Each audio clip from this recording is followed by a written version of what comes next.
아침에 저는 금식을 하느라 마음껏 누리지 못하고 있는데 아래 제1층에 잔치가 매일 아침 벌어지고 있어서요, 제가 아침에 이제 기도하고 밑에 내려갔는데요, 어떤 아이들이 열심히 라면을 먹고 있어요. 그래서 제가 옆에서 슬쩍 참견했습니다. 어떤 게 제일 맛있니? 라고 물었어요. 근데 엄마가 탁 쳐다보고 걔가 사인을 받듯이 이렇게 얘기해요. 목사님, 라면보다 말씀이 맛있어요. 이래요. 제가 그 눈빛을 안 봤으면 모르겠는데 우선은 아멘은 했는데 엄마가 시킨 게 보여요. 말씀이 더 맛있는 줄 믿습니다. 오늘 예수님을 따라가는 여러분 가운데 하나님의 복주심이 넘쳐나실 줄 믿습니다.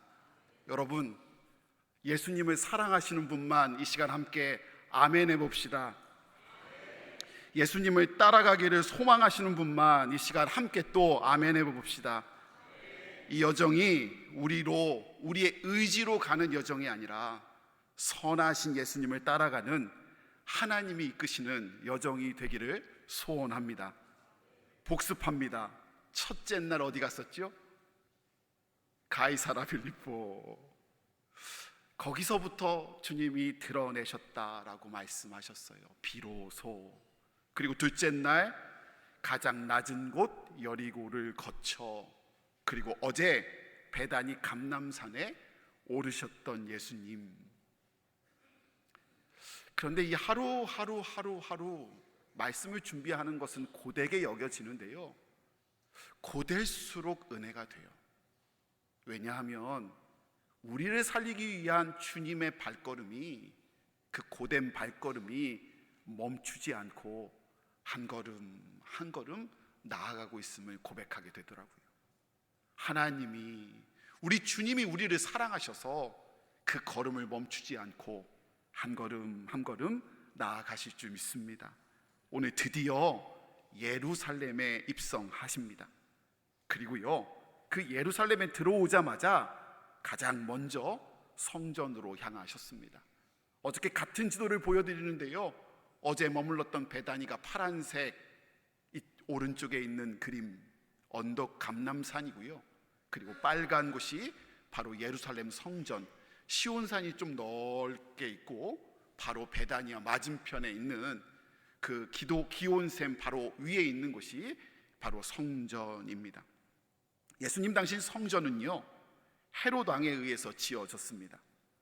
헤롯은 로마 황제의 총애로 유다 왕이 되었지만 사실 그는 이돔의 출신, 즉 에돔 사람이었어요. 유다 사람들은 혈통을 너무너무 중요하게 생각했는데요, 그런 유다인들의 시점으로 바라본다면 헤롯은 그저 이방인에 불과했습니다. 헤롯은 정치적인 이유로요, 그래서 왕궁, 원형 경기장, 목욕탕, 도로, 광장과 같은 여러 토목공사를 진행했는데요, 그중 자신의 출신을 가리고 유대인들의 환심을 사기 위해 행했던 대표적인 공사가 바로 예루살렘 성전의 재건이었습니다. 예루살렘 성전의 공사는요, 기원전 20년, 즉 BC 20년, 예수님이 오시기 전 20년 전에 시작된 공사였어요. 그런데 요한복음 2장 20절에 보면 그 공사 기간이 얼마나 됐냐고 표현하고 있냐면 46년 동안 그 공사가 지어졌다라고 말하고 있습니다. 그런데 실질적으로 이보다 더 걸려서 예수님 당시에도 공사가 진행됐다라는 사실을 우리가 알게 됩니다. 즉 성경에 나와 있는 46년보다 더 긴 좋기 50년 넘게 이 공사가 진행된 것입니다. 이렇게 오랜 공사 기간을 통해서 알 수 있듯이요, 예루살렘 성전은 정말 대단했습니다. 제가 사진 하나를 준비했는데요, 보이세요? 큰 도시 안에 예루살렘 성전이 상당한 규모로 자리 잡고 있습니다.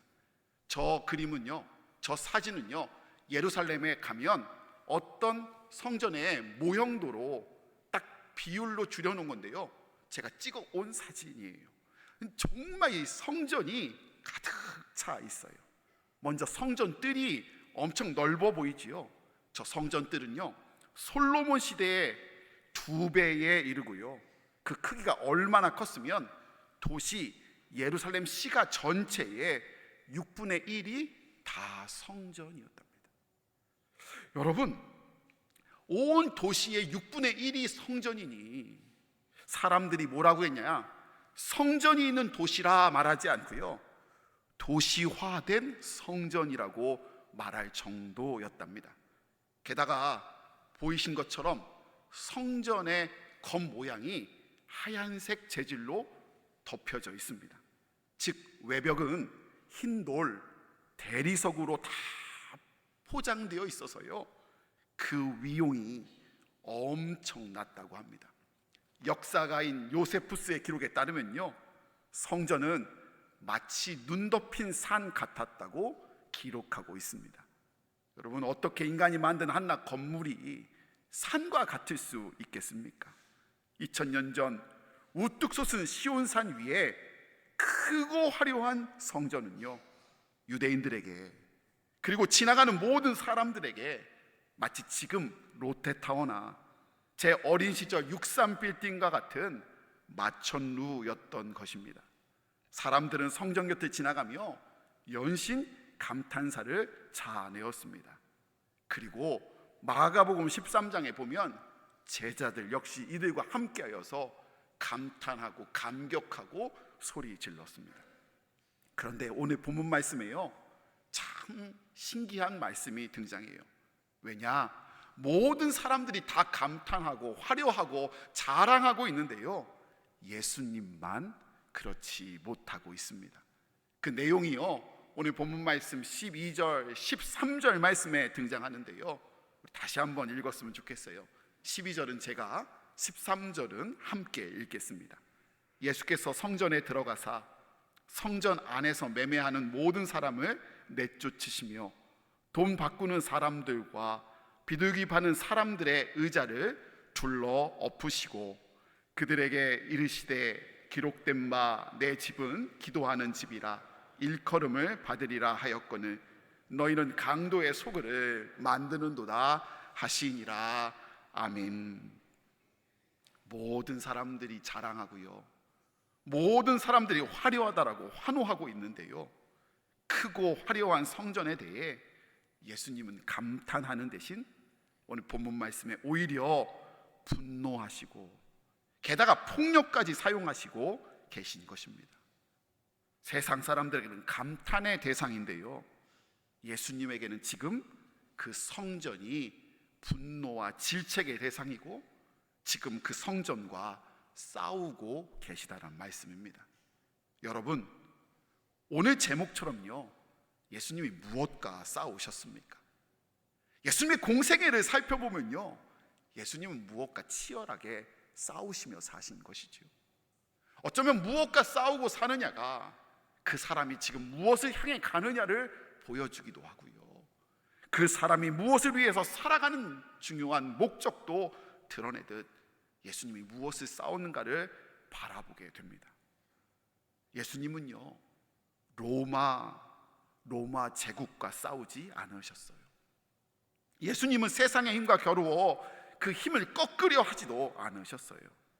대신 오늘 본문 말씀에 나와 있는 것처럼요, 예수님이 싸우고 계신 것은요, 화려하고 웅장한 성전, 그러나 그 안에 예수님은 없는, 그 안에 예수님의 다스림이 없는 그런 성전과 싸우고 계신 거예요. 주님 없는 성직자, 주님 없는 종교인들과 지금 예수님은 싸우고 계신 거예요. 다시 성전으로 좀 돌아가 볼까요? 안타깝게도 예수님이 방문한 성전에는요, 다음과 같은 사람들로만 가득 차 있었어요. 크고 아름다운 성전을 쫓는 종교인들, 북적북적 되는데 그들은 큰 것만, 아름다운 것만 쫓고 있는 종교인들이었어요. 크면 좋은 거고 작으면 초라하여 찌찌찌 혀를 차는 종교인들 말이에요. 게다가 지금 성전에 비둘기 파는 자들, 돈을 바꿔주는 사람들은 어떤 사람들이지요? 거기서 바꿔주면 쉽게 예배할 수 있으니, 즉 편의주의에 빠진 종교인들과 싸우고 계신 거예요. 이렇게 해도 돼. 무슨 말씀인 줄 아십니까? 성전 안에 어떻게 말, 양, 소 이런 걸로 가득할 수 있었을까? 그들은 그 이유가 분명했어요. 당신들이 성전 크게 져놓고서요, 나름대로 자기들이 있을 공간들을 정해놨어요. 가장 안에 성소, 그 다음들의 유대인의 제사장의 뜰, 그 다음에 유대인들의 뜰, 여인의 뜰, 이방인의 뜰이라고 자기들끼리 거룩한 곳과 안 거룩한 곳을 계급적으로 나눠놓고서 지금 이 성전 장사하는 양과 소, 냄새와 소음으로 가득한 곳은 바로 저 바깥쪽에 있는 이방인들에서 그 일을 하고 있는 거예요. 무슨 말이에요? 합리주의에, 계층주의에 빠져있는 종교인들과 주님이 싸우고 계신 거예요. 그리고 이 모든 장사를 통해서 이득을 얻어 그 돈이 많으면 교회가 부자고, 돈이 많으면 성전이 거룩하며 종교에 힘이 있다라고, 하나님에게 힘이 있다고 착각하고 있는 종교 지도자들로, 그런 사람들로 가득 차 있는, 세상에서 받은 권리가, 세상의 힘으로 얻은 권리가 하나님에게 받은 권리라고 착각하고 있는 종교 지도자들 가득한 그 성전과 싸우신 것이죠. 예수님이 방문한 그 성전에는요, 하나님의 다스림을 받는 사람은 찾아볼 수가 없었던 거예요. 겉은 화려하고 웅장해 보이지만, 자랑하지만 하나님께 다스림을 받기 위해 울며 기도하는 사람, 기도하는 집을 만나는 사람을 하나님 그 성전에서, 주님은 성전에서 만나시기를 원하신 것이지요. 그들로 가득 찬 예루살렘 성전에는요, 참 성전의 주인 되신 예수님이 정작 거할 장소가 없었어요. 사랑하는 성도 여러분, 우리가 주의하고 명심해야 할 것이 하나 있어요. 예수님을 로마 법정에 고발한 사람은요, 하나님을 모르는 사람이 아니었어요. 예수님을 십자가에 못 박으라고 소리 지른 사람들 역시요, 하나님을 모르는 사람이 아니었어요. 이들은 하나같이 성전에 익숙한 사람들이었고요, 이들은 하나같이 성전에서 주인 노릇하는 사람들이었어요. 그들은 안타깝게도 하나님은 안다고, 내가 하나님께 익숙하다라고 말하고 살았지만, 주님을 주인으로 따르며 진정 주님의 다스림을 받는 자들은 아니었던 것이지요. 주님이 싸웠던 사람들은 바로 주님의 다스림보다는 주님을 다스려 종교 활동하고 있는 사람들과 싸우고 계셨던 거예요. 로마서 3장 16절의 말씀에 보면, 너희가 하나님의 성전인 것과 하나님의 성전이 너희 안에 계시는 것을 알지 못하느냐라고 말씀하세요. 우리가 성전이래요. 거듭 말씀이지만 죄 많은 우리가 하나님의 성전이 될 수 있는 이유는요, 우리가 건강해서도 아니요, 능력과 지혜가 있어서도 아니요, 제가 목사고 여러분이 장로요, 권사요, 집사여서가 아니라 성령이 죄 많은 우리들 가운데 주님이, 우리 예수님이 우리 안에 거하심으로 우리를 다스려 주시기에 성전될 수 있는 것이에요.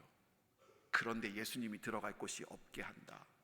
우리 안에 편의주의와 합리주의와 세상의 힘 안에 주장하고 세상의 이치 가운데 예수님 설 자리 없는 마음으로 가득할 때, 우리의 마음은 주님과 맞닥뜨려 있는, 주님이 지적하고 싸우고 분노하고 그리고 화내시고 계시는 그런 허울 좋은 성전뿐이 될 수 없다라는 말씀입니다. 오늘 말씀을 준비하며 떠오르는 그림 하나가 있었습니다. 그 그림은 바로 윌리엄 홀튼의 The Light of the World 라는 그림입니다. 아마 우리에게는요, 문을 두드리는 예수님이라는 그림으로 더 익숙할 거예요. 저 그림 한 번씩은 다 보셨지요? 예전 식당에도 많이 붙여 있었고 달력에도 있었고요. 저도 어렸을 때 많이 봤던 그림 같아요. 그런데요, 저 그림에 보면 자세히 보면 저 문에 문고리가 보이질 않아요. 예수님이 문을 두드리고 계시는데요, 문고리가 보이지 않는다라는 것은 문을 열려면 안에 있는 사람이 와서 그 문을 열어야 빛 대신 예수님이 들어올 수 있음을 말해주는 상징적인 그림이에요. 사랑하는 제주중앙의 성도 여러분, 하나님의 성전된 여러분은 예수님의 다스리심을 기대하고 그것을 놓고 기도하고 계십니까? 여러분은 여러분의 뜻이 아닌 성령님의 이끄심을 더욱 사모하며 기도하고 계십니까? 아니면 내 뜻대로 해달라고, 내 뜻을 이뤄달라고, 주님 내 뜻을 따라주셔야 한다라고 주장하고 계신가요?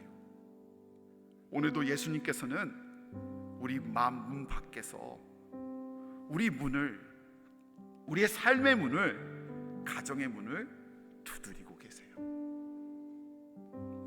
우리가 그분에게 나아가 문을 열어 주님을 맞아들일 때 주님은 우리의 마음 가운데 주인 되어 주시고 우리를 다스려 주실 줄 믿습니다.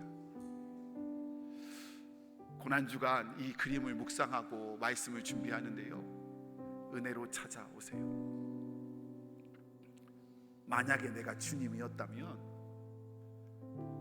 나한테 잘하는 사람한테만 가서 문 두드릴 텐데, 나에게 좋은 말 하는 사람한테만 가서 문 두드릴 텐데, 주님은 그러지 아니하시고 오늘도 찢겨 있고 자기가 잘못한지도 모르고, 그리고 자기의 길을 가고 있는 우리 마음 앞에 와서 여전히 우두커니 문을 두드리며 문 열어달라고, 내가 너와 함께 하시겠다라고 서 계신 주님의 모습이 떠올라 더 큰 은혜로 다가오더라고요. 사랑하는 여러분, 오늘 여러분 앞에, 여러분의 가정 앞에, 여러분의 심령 앞에 주님이 서서 문 두드리고 계시는 줄 믿습니다.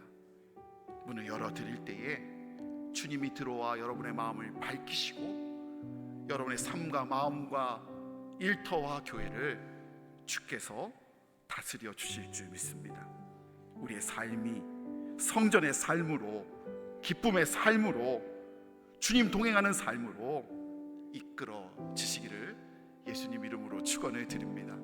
우리 이 시간에 가슴에 손 얹고 함께 우리 가운데 찾아오시는 주님, 오늘도 그 십자가의 길을 우리를 위하여 걸어가시는 주님, 멈추지 않고 찾아와 주시는 주님, 그 주님을 내 안에 모시겠다고, 내 안에 가득 차 있는 내 생각들과 내 주장들 내려놓고 주님 모시겠다라고 우리 주여 한번 외치며 함께 통성으로 기도하며 나아가길 원합니다.